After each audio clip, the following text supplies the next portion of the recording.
ভারতের চণ্ডীগড় বিমানবন্দরে বলিউড অভিনেত্রী কঙ্গনা রনৌতকে চড় মেরে আলোচনায় কুলবিন্দর কৌর নামের এক নারী।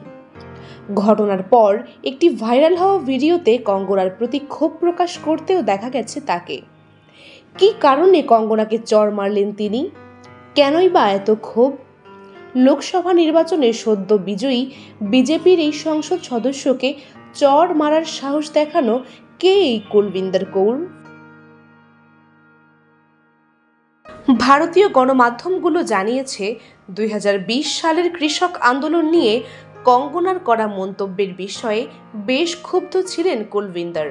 সে কারণে বৃহস্পতিবার চণ্ডীগড় বিমানবন্দরে কঙ্গনাকে হাতের নাগালে পেয়েই এতদিনের পুষে রাখা ক্ষোভ ঝাড়েন তিনি।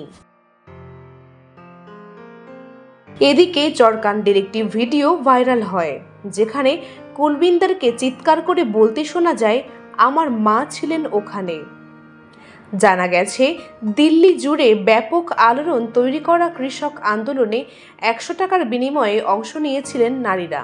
সে সময় এমনই বিতর্কিত মন্তব্য করেছিলেন কঙ্গনা। সেই বক্তব্যের জবাব দিয়ে কুলবিন্দর জানান যে তার মাও ছিলেন সেই আন্দোলনে।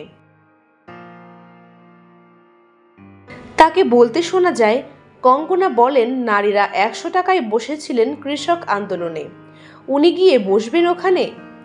আমার মা বসেছিলেন ওখানে যখন উনি ওই মন্তব্য করেছিলেন। কুলবিন্দর এটিও স্পষ্ট করে দেন যে কঙ্গনাকে কৃষকদের অসম্মান করার জবাব দিয়েছেন তিনি।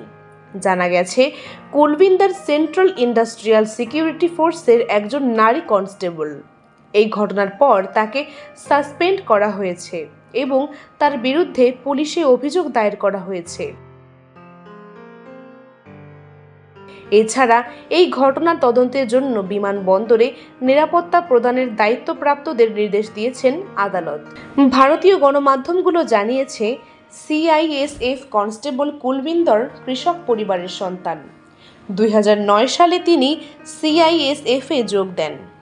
2021 সাল থেকে চণ্ডীগড় বিমানবন্দরে অ্যাভিয়েশন সিকিউরিটি গ্রুপ ফোর্সে রয়েছেন। এখন পর্যন্ত বাহিনীতে তার বিরুদ্ধে কোনো সতর্কতামূলক তদন্ত বা শাস্তি হয়নি। কর্মকর্তারা জানিয়েছেন, তার স্বামীও একই বিমানবন্দরে কর্মরত।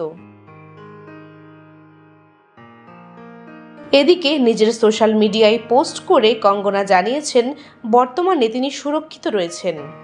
প্রসঙ্গত, 2020 সালে ভারত জুড়ে একজোট হয়ে আন্দোলন গড়ে তোলেন কৃষকরা। এতে উত্তাল হয় দিল্লির পরিস্থিতি। সেই সময় ওই আন্দোলনে বসে থাকা এক বৃদ্ধার ছবি পোস্ট করে কঙ্গনা লেখেন, 100 টাকাতেই লভ্য। বিপুল জনরোষের মুখে সেই পোস্ট মুছতে বাধ্য হন অভিনেত্রী। চড়কাণ্ডের পরও দুই দলে বিভক্ত নেটিজেনরা। একাংশের মতে, আদর্শের পার্থক্য থাকলেও কারো গায়ে হাত তোলা ঠিক নয়।